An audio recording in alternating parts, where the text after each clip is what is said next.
Price the Lord.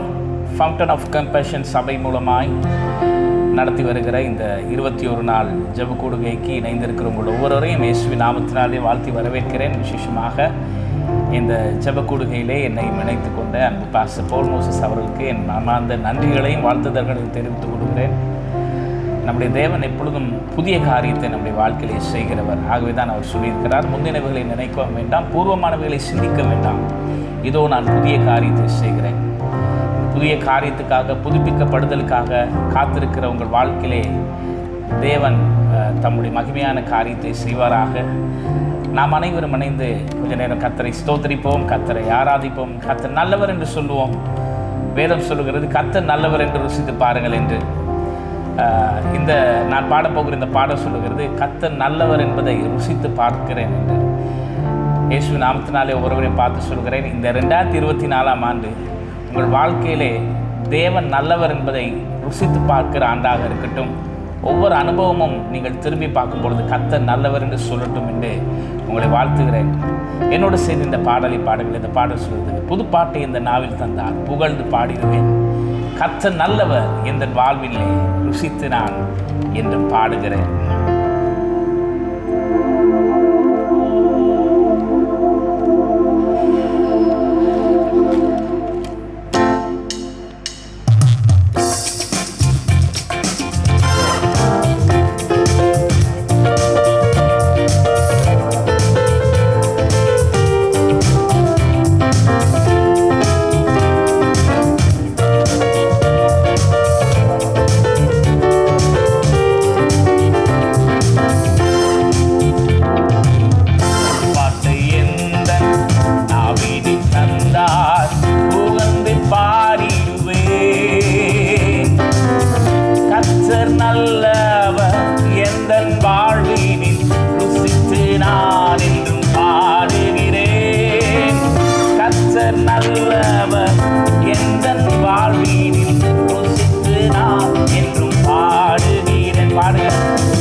பாட்டை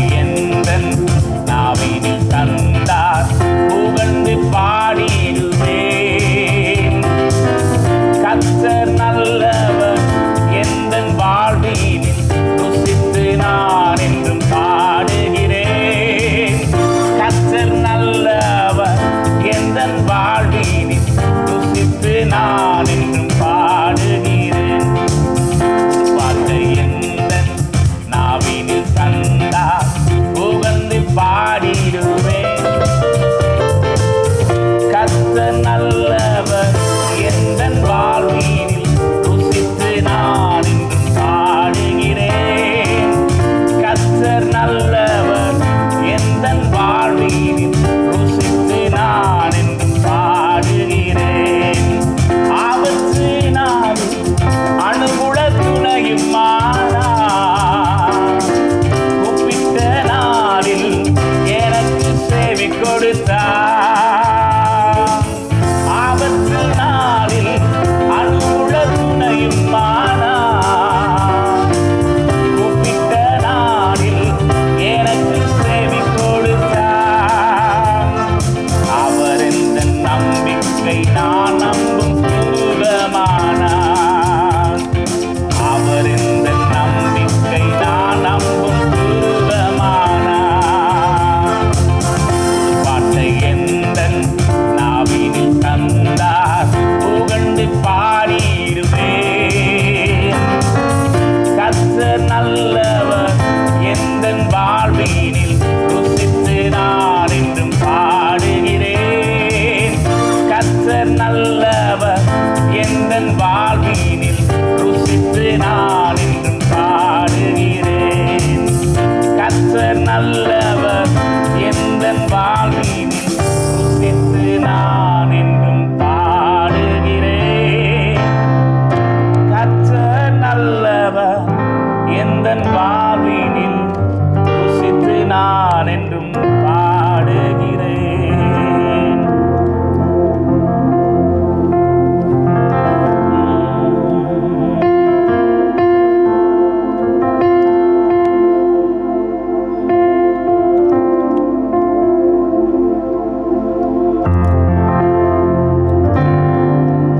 கர்த்தர் நல்லவர். அவர் தாயின் வயிற்றில் தோன்றின நாள் முதல் நம்மை தாங்கி, நம்மை ஏந்தி, நம்மை சுமந்திருக்கிறார். ஏசாயா 46:3 சொல்லியிருக்கிறபடி, தாயின் வயிற்றில் தோன்றின நாள் முதல் நான் உன்னை ஏந்தினேன். தாயின் வயிற்றில் உற்பத்தியான நாள் முதல் நான் உன்னை சுமந்தேன். நரை மயிர் வரைக்கும் நான் அப்படி செய்வேன் ஏனென்றால் நான் செய்து வந்திருக்கிறேன். இனியும் கர்த்தர் நமக்கு அற்புதங்களை செய்வது அதிக நிச்சயம். ஏனென்றால் ஏற்கனவே நம் வாழ்க்கையை செய்திருக்கிறார். காத்தவர் காப்பார், தப்புவித்தவர் தப்புவிப்பார், உதவினவர் உதவி செய்வார், அற்புதம் செய்தவர் அற்புதம் செய்வார். ஆகவே நம்ம வாழ்க்கையில் நம்ம திரும்பி பார்க்கும் பொழுதெல்லாம் ஒன்றை சொல்லலாம், கர்த்தாவே நீ நல்லவர் என்று. இந்த பாடலும் சொல்லுகிறது, கர்த்தர் நல்லவர். ஏனென்றால் தாயின் வயிற்றில் தோன்றின நாள் முதல் என்னை அவர் தாங்கியிருக்கிறார், ஆதரித்திருக்கிறார். இந்த 2024ஆம் ஆண்டு இந்த மாதத்திலே இந்த நாள் வரையும் அவருடைய தயவு எங்களை தாங்கி, அவருடைய கிருபை எங்களை ஆதரித்து வந்திருக்கிறது, போஷித்திருக்கிறது, உடுத்துவித்திருக்கிறது, நம்மை குணப்படுத்தி இருக்கிறது.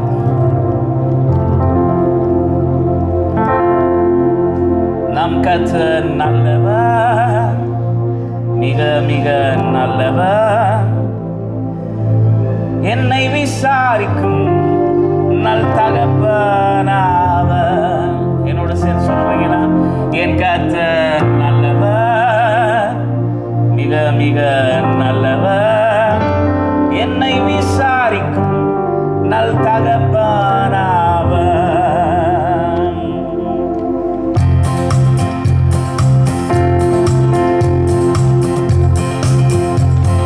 தாயின் வயிற்றில் தோன்றின நாள் முதல் என்னை ஏங்கி சுமந்து காத்து தேவனே, உள்ள கைகளில்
கர்த்தர் நல்லவர், மிக மிக நல்லவர், என்னை விசாரிக்கும் நல் தகப்பனாவர்.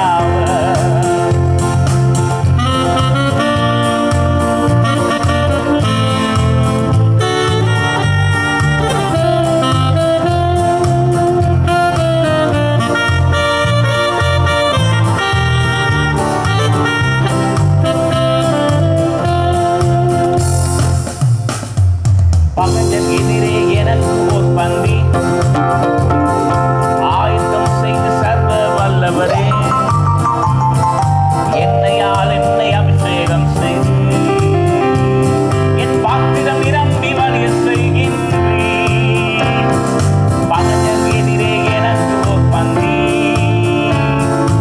ஆயத்தம் செய்து சர்வ வல்லவரே, என்னையால் என்னை அபிஷேகம் செய்து என் பாத்திரம் நிரம்பி வழிய செய்கின்றீர். மறவேன் மறவேன் நீ செய்த நன்மைகள், துதிப்பேன் துதிப்பேன் என் முழு இதயத்தோடு.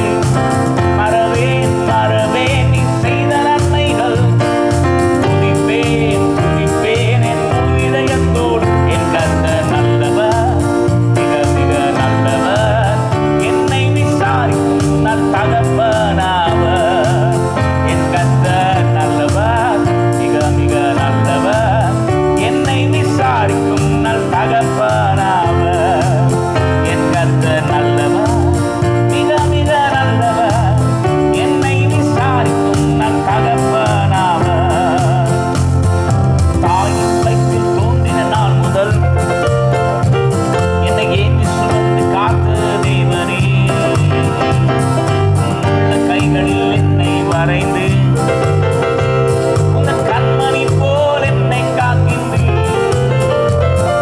தாயின் வயிற்றில் தோன்றின நாள் முதல் என்னை ஏந்தி சுமந்து காத்த தேவனே, உள்ள கைகளில் என்னை வரைந்து கண்மணி போல் என்னை காக்கின்றீர். மறவேன் மறவேன் நீ செய்த நன்மைகள், துதிப்பேன் துதிப்பேன் என் முழு இதயத்தோடு. மறவேன் மறவேன் நீ செய்த நன்மைகள், துதிப்பேன் துதிப்பேன் என் முழு இதயத்தோடு. என் கர்த்தர் நல்லவர், மிக மிக நல்லவர், என்னை விசாரிக்கும் நல் தகப்பனாவர். என் கர்த்தர் நல்லவர், மிக மிக நல்லவர், என்னை விசாரிக்கும் நல் தகப்பனாவர். என்னை விசாரிக்கும் நல் தகப்பனாவர். என்னை விசாரிக்கும் நல் தகப்பனாவர்.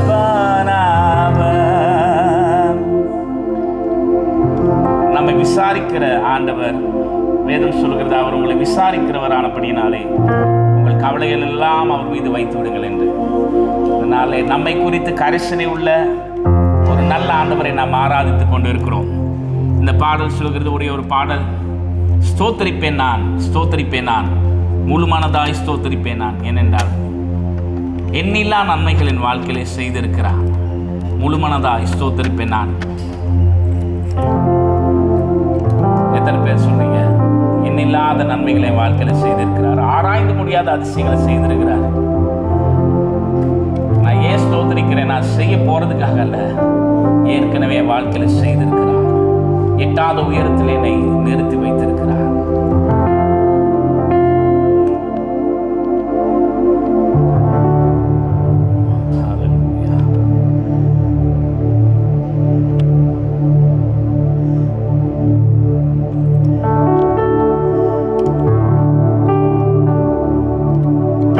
ஆராய்ந்து முடியாத அதிசயங்கள் செய்திரே, முழு மனதாய் ஸ்தோத்தரிப்பேன் நான்.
பார்த்தீர், தயவாய் கரம் பிடித்து தூக்கினீர்.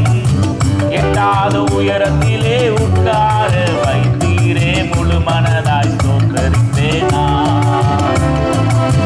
எட்டாத உயரத்திலே உட்கார வைத்தீரே, முழு மனதாய் ஸ்தோத்தரிப்பேன் நான்.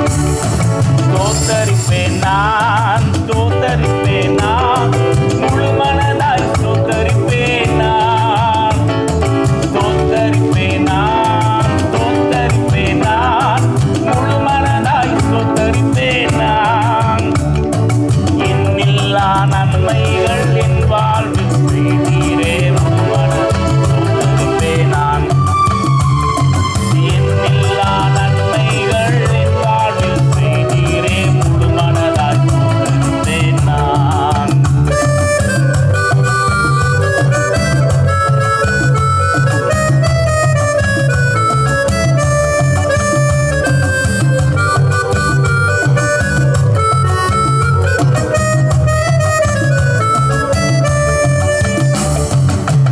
என்னை என்றும் கைவிடாத நேசர் இயேசு நீதானையா.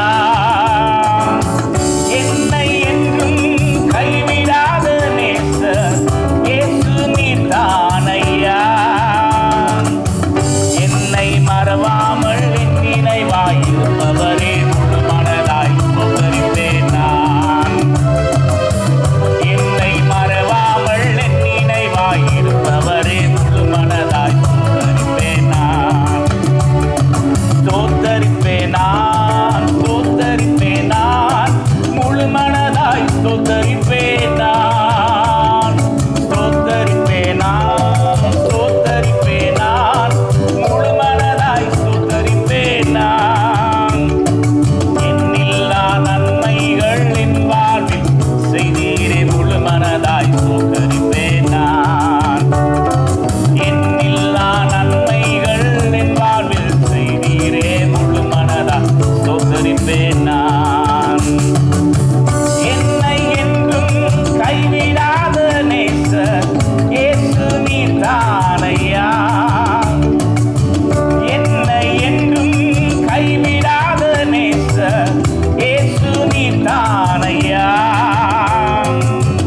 என்னை மறவாமல் என் நினைவாயிருப்பவரே, முழு மனதாய் ஸ்தோத்தரிப்பேன் நான். என்னை மறவாமல் என் நினைவாயிருப்பவரே, முழு மனதாய் ஸ்தோத்தரிப்பேன் நான். ஸ்தோத்தரிப்பேன் நான், ஸ்தோத்தரிப்பேன் நான், முழு மனதாய் ஸ்தோத்தரிப்பேன் நான். ஸ்தோத்தரிப்பேன் நான், ஸ்தோத்தரிப்பேன் நான், முழு மனதாய் ஸ்தோத்தரிப்பேன் நான்.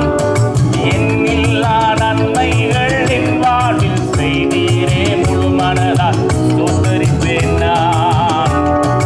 எண்ணில்லா நன்மைகள் என் வாழ்வில் செய்தீரே, முழு மனதாய் ஸ்தோத்தரிப்பேன் நான். என் கர்த்தர் செய்த நன்மை யாவும் எண்ணி முழு மனதாய் ஸ்தோத்தரிப்பேன் நான். என் கர்த்தர் செய்த நன்மை யாவும் எண்ணி முழு மனதாய் ஸ்தோத்தரிப்பேன் நான். ஆராய்ந்து முடியாத அதிசயங்கள் செய்தீரே, முழு மனதாய் ஸ்தோத்தரிப்பேன் நான்.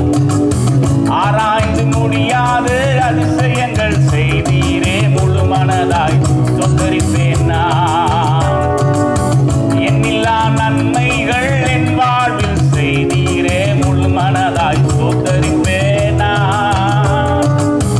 எண்ணில்லா நன்மைகள் என் வாழ்வில் செய்தீரே, முழு மனதாய் ஸ்தோத்தரிப்பேன் நான்.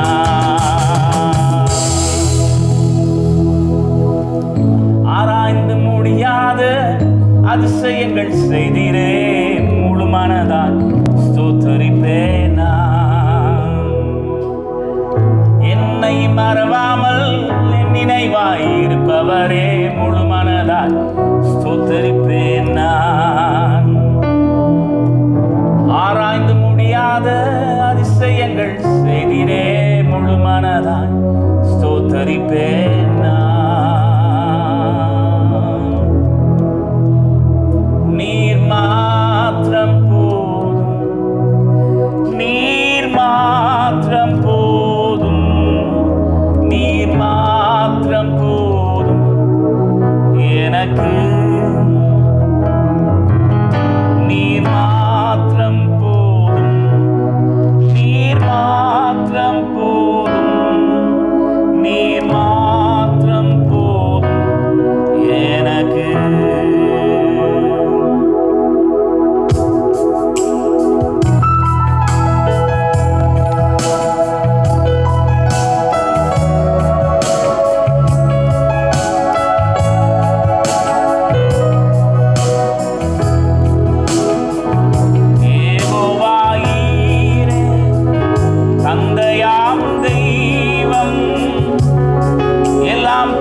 நீர் மோசேக்கு சொன்ன பிரகாரம், நான் இருக்கிறவராகவே இருக்கிறேன் என்று சொன்ன பிரகாரம், இன்றைக்கும் எங்கள் ஒவ்வொருவருடைய வாழ்க்கையிலும் நீர் இருக்கிறவராக இருக்கிறீர்.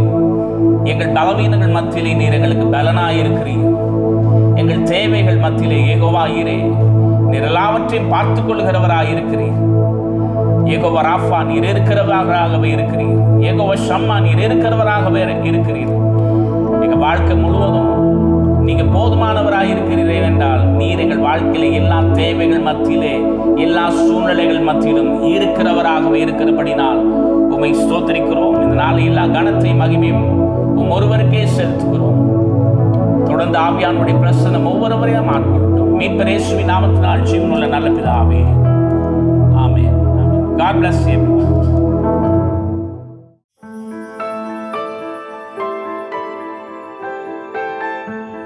எனக்கு அன்பானவர்களே, ஆண்டவராகிய இயேசுவின் நாமத்தில் உங்களை வாழ்த்துகிறேன்.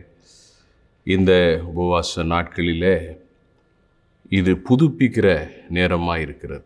ஒரு புது வருஷத்துக்குள்ளார நம்ம நுழைஞ்சிருக்கிறோம். நம்மை நாம் ஆயத்தப்படுத்தி கொள்வது அவசியம். கர்த்தர் வாக்குத்தத்தம் கொடுத்துருக்கிறாரு. நன்மை உண்டாகும்னு சொல்லிட்டு, நன்மை வரும்னு சொல்லிட்டு. ஆனால் நாம் தேவனோடு பழகி அவரோடு சமாதானமாக இருக்கும். அப்படின்னா ஒருத்தவங்களோடு நம்ம பழக ஆரம்பிக்கும் பொழுது அவர்களுடைய, அவங்க ஒரு பெரியவங்க, அவங்க முக்கியமானவங்க அப்படின்னும்போது அவங்களுடைய விருப்பு வெறுப்புகளை அறிந்து தான் நாம் காரியங்களை செய்கிறோம். ஸோ அதுக்கு ஏற்றார் மாதிரி நம்மை நாம் மாற்றிக்கொள்கிறோம். அவர்களுக்கு பிரியம் உண்டாகும்படியாக. வீட்டுக்கு விருந்தாளிங்க வர்றாங்கன்னா அவங்களுக்கு எப்படி சமைக்கணும்னு சொல்லிட்டு கேட்டு நம்ம அது மாதிரி சமைக்கிறோம். அது மாதிரி தேவன் எதிர்பார்க்கிற வண்ணமாக ஒரு காரியங்களை நாம் எந்த அளவிற்கு இந்த வருஷத்தின் ஆரம்பத்திலேயே நம்ம செய்து கொள்ளுகிறோமோ, அது நமக்கு இந்த நன்மைகளை கர்த்தர் கொண்டு வரும்போது பெற்றுக்கொள்ள உதவியாக இருக்கிறது. இந்த நாளிலே வேதத்தில் நாம் எப்படி தேவனோடு பழகினவர்களில் ஒரு குறிப்பிட்ட குடும்பத்தை குறித்து நம்ம பார்க்க போகிறோம். அது அன்னாளின் குடும்பம். பழைய ஏற்பாட்டில் அன்னாளின் குடும்பம். இஸ்ரவேல் ஜனங்கள் கானானை சுதந்திரித்த பிறகு அவங்களுக்கு ஆசீர்வாதமும் கிடைச்சிச்சு. அப்போ தேவனை அவர்கள் சேவிப்பேன் என்று சொல்லி ஒரு தீர்மானம் எடுக்கிறார்கள். யோசுவா சொல்கிறார் இல்லையா, 24:15 நானும் என் வீட்டாருமோ வென்றால் கர்த்தரையே சேவிப்போம். அப்போ அந்த நேரத்தில் மற்ற இஸ்ரவேல் ஜனங்கள் எல்லாரும் கூட நாங்களும் ஆண்டவரை தான் சேவிப்போம், நாங்கள் உண்மையாக இருப்போம் அப்படின்னு சொல்கிறாங்க. ஆனால் அதற்கு பின்னாடி நடந்த காரியங்கள், சில காலங்கள் சென்ற பொழுது யோசுவா அந்த தலைமுறையில் இருந்த தேவனை அறிந்தவர்கள் மரித்து போகிறாங்க. ஒரு வசனத்தை வாசிப்போம். நியாயாதிபதிகள் 2:10. அக்காலத்தில் இருந்த அந்த சந்ததியார் எல்லாரும் தங்கள் பிதாக்களுடன் சேர்க்கப்பட்ட பின்பு கர்த்தரையும் அவர் இஸ்ரவேலுக்காக செய்த கிரியையையும் அறியாத வேறொரு சந்ததி அவர்களுக்கு பின் எழும்பிற்று. இப்போ நம்ம வாசித்த இந்த வசனத்தில் அந்த சந்ததி கடந்து போன பிறகு தேவனை அறியாத, அதாவது தேவனோடு உறவு இல்லாத, தேவனோடு பழகாத ஒரு சந்ததி தேசத்தில் எழும்பிற்று. இது எப்படி இருக்கு பாருங்க.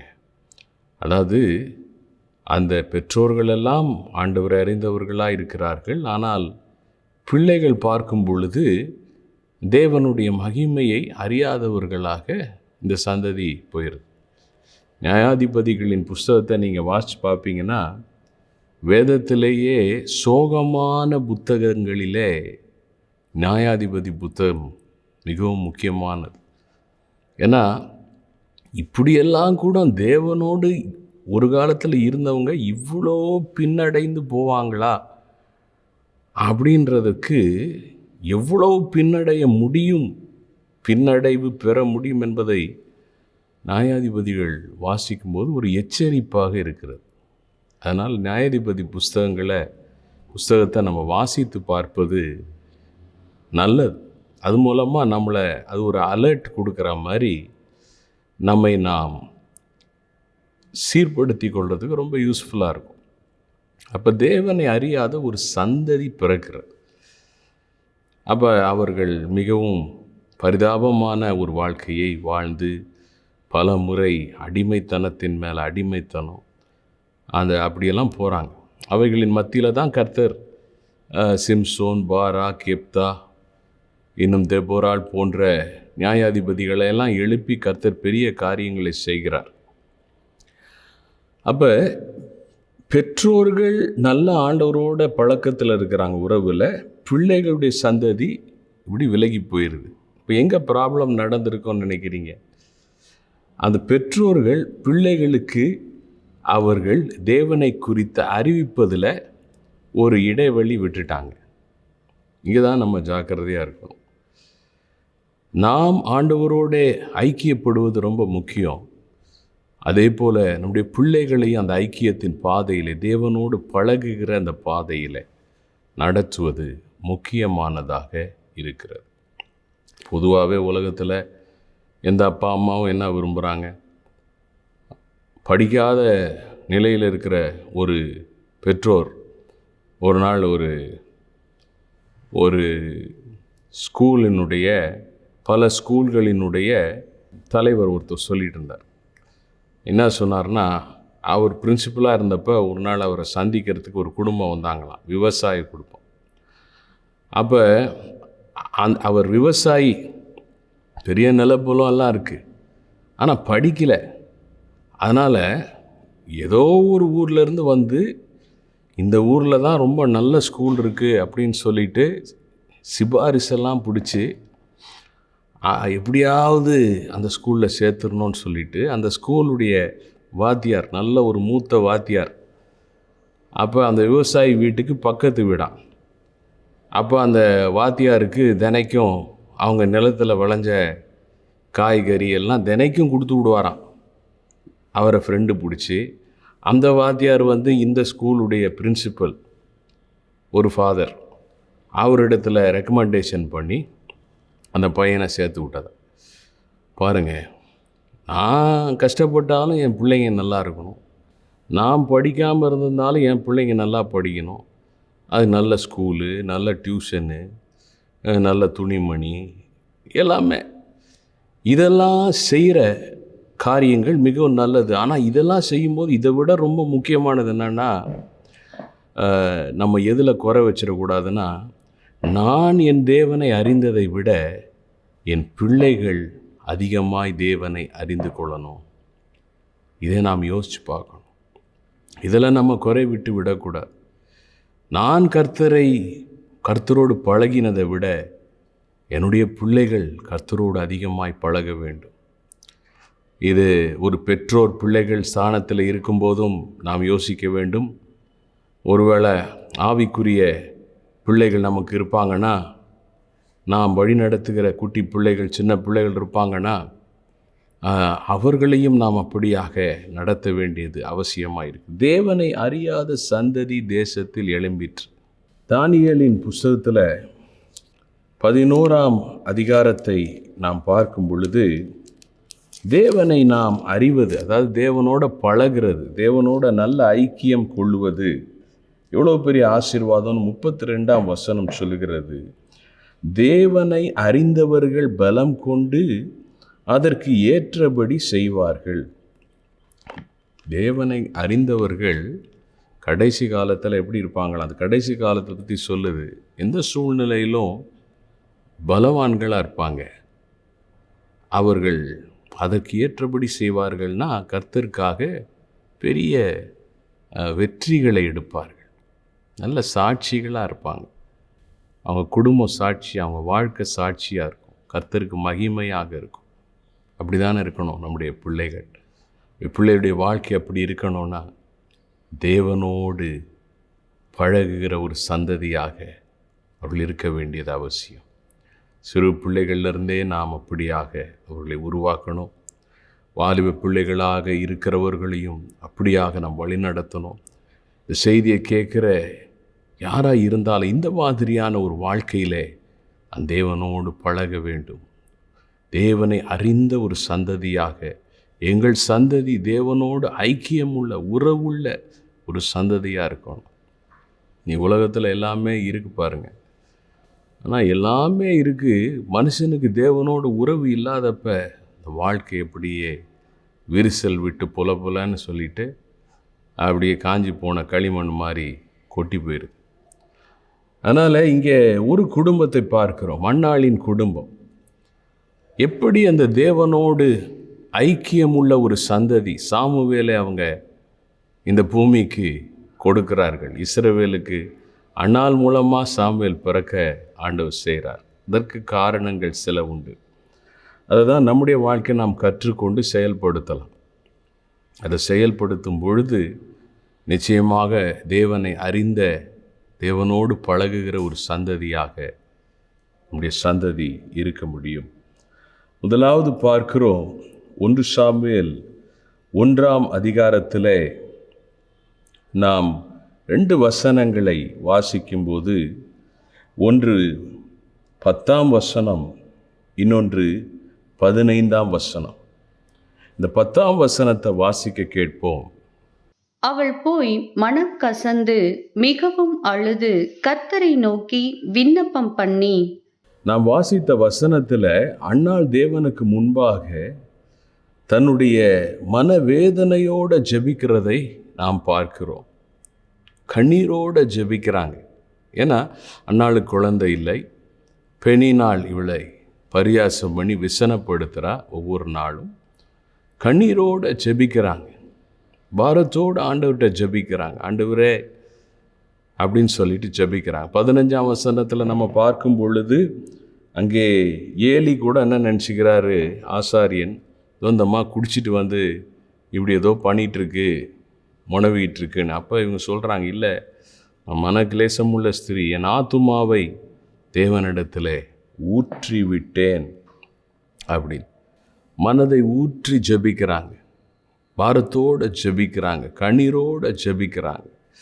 என்ன ஜெபிக்கிறாங்க? எனக்கு குழந்தை வேணும் அப்படியே ஜெபிக்கிறாங்க? இல்லை, அவங்க சொல்கிற காரியம், ஆண்டவரே நீங்கள் என்னை நினைவு கூர்ந்து 11ஆம் வசனத்தை பிறகு வாசிச்சு பாருங்க.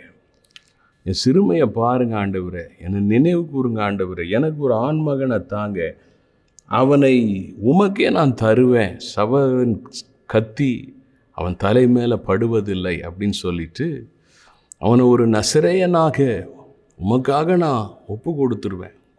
எப்படியெல்லாம் ஜெபிச்சிருக்காங்க பாரு. குழந்தை இல்லை, எனக்கு குழந்தை கொடுங்க, நான் நல்லா இருக்கணும் அப்படின்னு சொல்லி ஜெபம் பண்ணியிருக்கலாம். எந்த ஒரு தாயும் அப்படி ஜெபித்திருப்பாள். ஆனால் அன்னாளுடைய ஜெபம், ஆண்டவரே எனக்கு ஒரு பிள்ளையை கொடுங்க, என் சந்ததியை நான் உமக்காக கொடுக்குறேன், என் சந்ததியை உமக்கு ஒரு நசரேயனாக விட்டு கொடுக்குறேன். நசரேயன்னா ஆண்டவருக்குன்னு சொல்லிட்டு திராட்சரசம் குடிக்காமல், மதுபானம் அருந்தாமல், அந்த மயிரை கத்தரிக்காமல், மரித்தவர்கள் இருக்கிற இடங்களுக்கு போகாமல் ஆண்டவருக்காக ஊழியம் செய்கிற ஒரு மனிதன், அதான் நசரேயன். அப்போ அவங்களுடைய வாஞ்சை எப்படி இருந்துச்சு பாருங்கள். இதுக்காக எப்படி ஜெபம் பண்ணுறாங்க, எனக்கு ஒரு குழந்தை கொடுங்கன்னு அழுது ஜெபம் பண்ணலை. ஆண்டவரே எனக்கு ஒரு சந்ததி இருந்தால் அந்த சந்ததியை உமக்காக நான் கொடுப்பேன், உமக்காக கொடுக்கறதுக்கு எனக்கு ஒரு சந்ததியை கொடுங்க ஆண்டவரே, உமக்காக ஊழியத்துக்கு கொடுக்கறதுக்கு, உமக்காக ஆண்டவரே பயன்படுவதற்கு ஒரு பாத்திரமாக சந்ததியை கொடுங்க. என்ன ஒரு அருமையான ஜெபம். இன்றைக்கி நாம் பிள்ளைகளுக்காக ஜெபிக்க வேண்டிய ஜெபம் தான். ஆண்டவரே என் பிள்ளைகள் ஆண்டவர் உமக்காக வாழ, உமக்காக ஜீவிக்க, உம்மோடு நெருங்கி இருக்க, ஆண்டவரே உம்மோடு ஐக்கியம் உள்ளவர்களாக இருக்க நீங்கள் கிருபை தாரும். என் பிள்ளைகள் உம்மோட நடக்கணும் ஆண்டவரே, உம்மை அறியணும் ஆண்டவரே, உம்மோட உறவு வைக்க வேண்டும் ஆண்டவரே. உலகத்தோடு என் பிள்ளைகள் போய்விடக்கூடாது ஆண்டவரே, என் பிள்ளைகள் உமக்கு சாட்சியாக இருக்க வேண்டும். இப்படின்னு ஒரு பாரத்தோடு நம்ம அனுதினமும் உத்தமமாய் ஜெபிக்கிறவர்களாய் நாம் இருக்க வேண்டும்.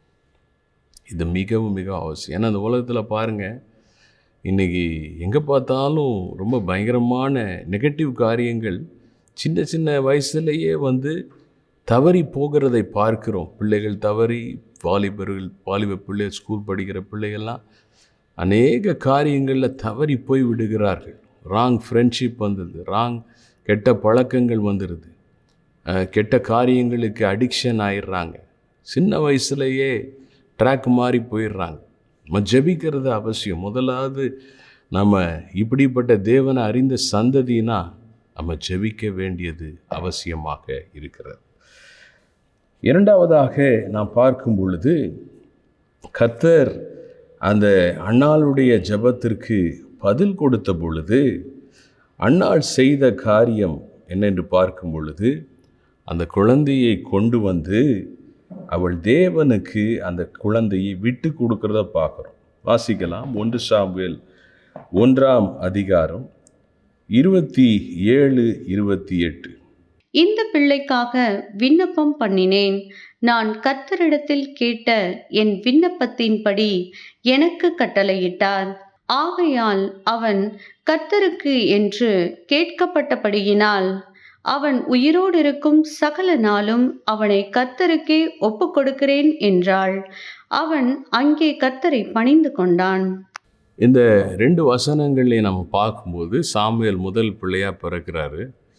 பிறந்த உடனே அவர் பால் மறக்கிற வரைக்கும் அவரை ஊட்டி வளர்த்து, அதுக்கப்புறம் கொண்டு அவங்க எப்படி ஜெபம் பண்ணாங்களோ அதே போல் அவங்க ஆலயத்தில் கொண்டு ஏலி ஆசாரியன் இருக்கிறார், அவரிடத்துல இந்த குழந்தைக்காக தான் நான் ஜெபம் பண்ணேன், இது ஆண்டவருக்கு நான் கொடுத்துட்றேன் அப்படின்னு. ஆங்கிலத்தில் அழகாக இருக்குது. இதை நான் லெண்ட் பண்ணுறேன், கர்த்தருக்கு நான் லெண்ட் பண்ணுறேன்னா என்ன அர்த்தம்னா, நான் ஒரு கடனாக கொடுக்கிறேன், இந்த கடனாக கொடுத்துட்றேன் அந்த பிள்ளைய. ஆண்டவருக்கு கொடுக்க வேண்டியது என்னுடைய கடமை. அப்போ ஜெபித்தது மாத்திரமல்ல, அவர்கள் செயல்படுகிறதை பார்க்கிறோம். இன்றைக்கி சிலர் ஜெபிப்பது உண்டு, சில நேரத்தில் ஊழியக்காரங்கிட்ட கூட்டிட்டு ஜெபிக்கிறது, இந்த மாதிரி காரியங்கள் எல்லாம் உண்டு. ஜெப குறிப்பு எழுதி கொடுத்து பிள்ளைங்களுக்கு ஜெபிக்க சொல்கிறது, இதெல்லாம் ஒரு பகுதி. இதோட நம்ம நிறுத்திடக்கூடாது. ரெண்டாவது, நம்முடைய பிள்ளைகள் கர்த்தரை அறியத்தக்கதான செயல்பட வேண்டும். அன்னாள் செயல்பட்டாங்க. எங்கே கொண்டு சேர்க்கணுமோ சேர்த்தாங்க, என்னுடைய ஆலயத்தில் கொண்டு சேர்த்தாங்க. இப்போ நம்ம யோசிச்சு பார்க்கணும், நான் நேரத்துக்கு ஆலயத்துக்கு வர்றேன்னா நேரத்துக்கு என் பிள்ளைகளை கூட்டிகிட்டு வர வேண்டும், என் பிள்ளைகளோடு சேர்ந்து நானும் ஆராதிக்க வேண்டும், என் பிள்ளைகளோட வீட்டிலையே நாங்கள் சேர்ந்து ஜெபிக்கணும், ஆராதிக்கணும் குடும்ப ஜெபத்தில். அதே போல் என் பிள்ளைகளை நான் என்ன செய்யணும், தேவனுடைய ஆலயத்தில் இந்த சண்டே ஸ்கூல் இது மாதிரி காரியங்கள் VBS எல்லாம் நடக்கும்போது பிள்ளைகள் வசனத்தை கேட்டு வளர்கிறதுக்குரிய காரியங்களை கரெக்டாக அவங்கள கொண்டு போகணும். செயல்படுத்துவது, தேவனுடைய சமூகத்தை நான் கொண்டு அவங்கள நிறுத்தணும். அது உபவாச ஜெபமோ இரவு ஜெபமோ எந்த ஒரு ஜெபமாக இருந்தாலும், எந்த ஒரு ஆராதனையாக இருந்தாலும் நான் மாத்திரம் பங்கெடுப்பதோடு நிறுத்திடக்கூடாது. என் பிள்ளைகளும் என் கூட ஆசீர்வாதம் பெற வேண்டும். சில பெற்றோர்கள் இந்த காரியத்தில் தான் குறைப்பட்டு விடுவதுண்டு. அவங்க தேவ சமூகத்தில் நின்றுவாங்க, அவங்க ஜெபிப்பாங்க, எல்லாம் பண்ணுவாங்க, பிள்ளைங்களை விட்டுருவாங்க. ஆனால் அன்னாள் பாருங்கள், ஜெபித்தது மாத்திரம் இல்லை, அவள் செயல்படுகிறாள். கொண்டு சாமியில் விடுறாங்க, விட்டுட்டு ஒவ்வொரு வருஷமும் அவனுக்கு ஒரு சின்ன சட்டையை தைச்சி கொண்டு வர்றாங்க, அவனை உற்சாகப்படுத்துகிறாங்க. அப்படியாக அதனுடைய விளைவாக இந்த சாமுவேல் எங்கே வளர்ந்தான்னா, தேவனுடைய பிரசன்னத்திலே அவன் வளர்ந்தான். சில வசனங்கள் இருக்குது பாருங்கள். 2ஆம் அதிகாரம் 18ஆம் வசனம், 2ஆம் அதிகாரம் 11ஆம் வசனம், இங்கெல்லாம் நம்ம பார்க்குறோம் சாமுவேல் தேவனுடைய பிரசன்னத்திலே வளர்ந்தான். 26ஆம் வசனம், நாம் இங்கே இந்த வசனங்களை வாசிக்கும் பொழுது, அவன் தேவனுடைய பிரசன்னத்திலே வளர்ந்ததினாலே சாமுவேல் தேவ தயவிலே அவன் வளர்ந்ததை நாம் பார்க்கிறோம். அவன் சரீர ரீதியாகவும் வளர்ந்தான். இப்போ பாருங்கள், ஃபிசிக்கல் க்ரோத் மாத்திரம் இல்லை, ஸ்பிரிச்சுவல் க்ரோத் முக்கியம், ஆவிக்குரிய வளர்ச்சி முக்கியம். அதை நாம் சாமுவேலுடைய வாழ்க்கையிலே நாம் பார்க்கிறோம். தேவனுடைய சமூகத்தில் அவன் வளர்ந்து தேவனுக்கு அவன் பணிவிடை செய்கிறத பார்க்கணும். இதே நேரத்தில் அந்த ஏலி ஆசாரியனுடைய பிள்ளைகள் பார்த்தீங்கன்னா அவங்க நிலை எப்படி இருந்துச்சு? 12ஆம் வசனத்தில் வாசிக்கும் பொழுது அவர்கள் தேவனை அறியாதவர்களாக இருந்தார்கள். சாமுவேல் சின்ன பையன், அவன் தேவனோடு பழகினான், தேவ பிரசன்னத்தில் வளர்ந்தான். ஆனால் இவர்களோ தேவனை அறியாதவர்களாக, தேவனோட ஒரு ஐக்கியம் இல்லாதவங்களாக இருந்தாங்க. இப்போ இந்த காரியத்தில் நாம் ஜாக்கிரதையாக இருக்கணும். அப்போ முதலாவது நம்ம ஜெபிக்கணும் பிள்ளைகளுக்காக, சந்ததிக்காக. என் பிள்ளைகள் தேவனை அறிந்து தேவனோட பழகணும், வாரத்தோடு அதுக்காக தினமும் ஜெபிக்கணும்.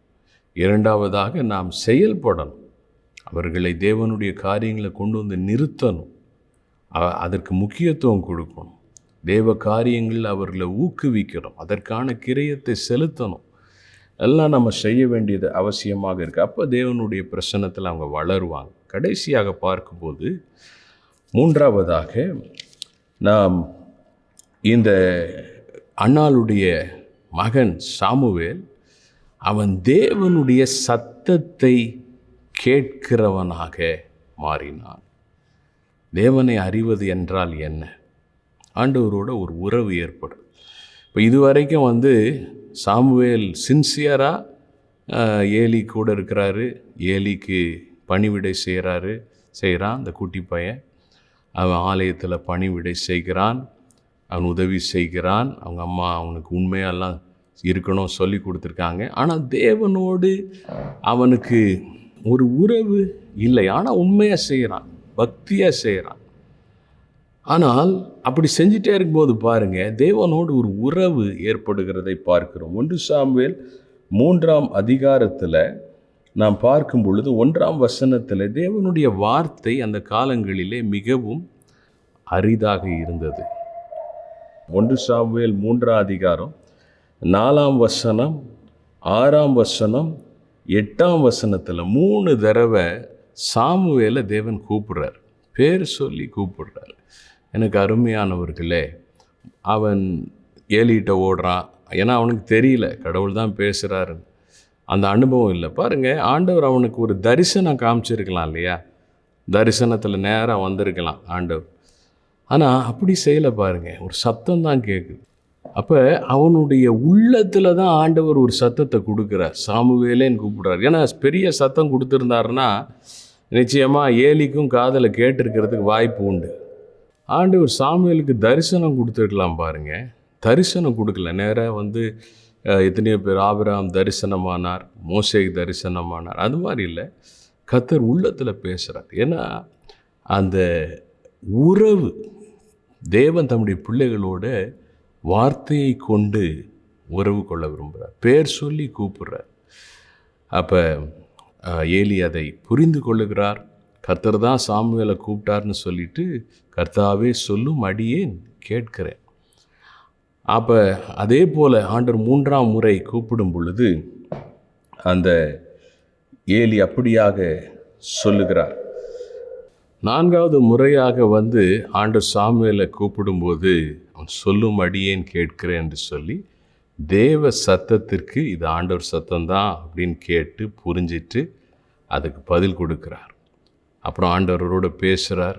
நல்ல ஒரு ஐக்கியம் உண்டாகிறது. அந்த 1 சாமுவேல் 3ஆம் அதிகாரத்தில் பிந்தைய வசனங்களில் 19லேருந்து 21 வரைக்கும் வாசிக்கும்போது, சாமுவேல் வளர்ந்தான், கர்த்தர் அவனோடு இருந்தார்.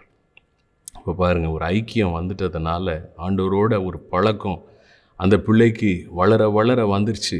கர்த்தர் அவன் கூட இருக்கிறத நம்ம பார்க்கணும். அது வரைக்கும் சாமுவேல் தேவ சமூகத்தில் இருந்தான். ஆனால் இப்போ கர்த்தர் அவன் போகிற இடத்துலலாம் அவனோடு இருந்தார். அது மாத்திரம் இல்லை, அவன் பேசுகிற வார்த்தை எல்லாம் தீர்க்க தரிசன வார்த்தைகளாக இருந்துச்சான். கர்த்தர் பேசுனதை அவன் பேசுனதுனால ஒரு வார்த்தையும் கீழே விழலையான். 21ஆம் வசனத்தில் அந்த தேவன் தம்முடைய வசனத்தை கொண்டு சாமுவேலுக்கு தம்மை வெளிப்படுத்தார். அதனால் இந்த 3 காரியங்களை நாம் பார்க்கிறோம். நம்முடைய சந்ததிகள் தேவனை அறிந்த சந்ததியாக இருக்க நாம் ஜெபிக்கிறவர்களாய் இருக்க வேண்டும், நாம் செயல்படுகிறவர்களாய் இருக்க வேண்டும். நாம் 3வது தேவனோடு அவர்களுக்கு ஒரு தனிப்பட்ட உறவு உண்டாகிறதற்கு அவர்களுக்கு கற்றுக் கொடுக்கிறவர்களாக நம்ம இருக்கணும். கர்த்தர் இந்த கிருபையை தருவாராக. ஜெபிக்கலாம். நேசிக்கிற அன்பின் பிதாவே, நீர் சொன்னீர், சிறு பிள்ளைகள் என்னிடத்தில் வர இடம் கொடுங்கள், அவளை தடை பண்ணாதிருங்கள், பரலோக ராஜ்யம் அப்படிப்பட்டவர்களுடையது. அந்த ஐக்கியத்துக்குள்ளார ஆண்டவரே எங்கள் சந்ததி, எங்களுடைய பிள்ளைகள் ஆண்டவரே கடந்து வரத்தக்கதாக அவர்களுக்காக ஜெபிக்கிறவர்களாயிருக்க ஒவ்வொரு பெற்றோரையும் நீர் கிருபை பாராட்டு ராஜா. ஆண்டவரே, ஜெபிப்பதோடு சேர்த்து அந்த பிள்ளைகளை தேவனுடைய சமூகத்திலே கொண்டு வந்து கொடுக்க, அவர்களை நிறுத்த, கர்த்தரை கனம் பண்ண கற்றுக் கொடுக்கிறவர்களாக ஆண்டவரே செயல்பட உதவி செய்யும். முன்மாதிரிகளாக இருக்க உதவி செய்யும். ஆண்டவரே, அதோடு சேர்த்தப்பா அந்த பிள்ளைகள் உம்மோட ஒரு தனிப்பட்ட உறவுக்குள் வரும்படியாக அவர்களுக்கு உதவி செய்ய ஆண்டவரே எங்கள் ஒவ்வொருவருக்கும் கிருபை தருவீராக. செய்கிறதுக்காய் நன்றி. தேவனை அறிந்த சந்ததியாக பிள்ளைகள் எழும்பட்டும், உமக்காய் பெரிய காரியங்களை செய்யட்டும். இயேசுவின் நாமத்தில் ஆமென், ஆமென்.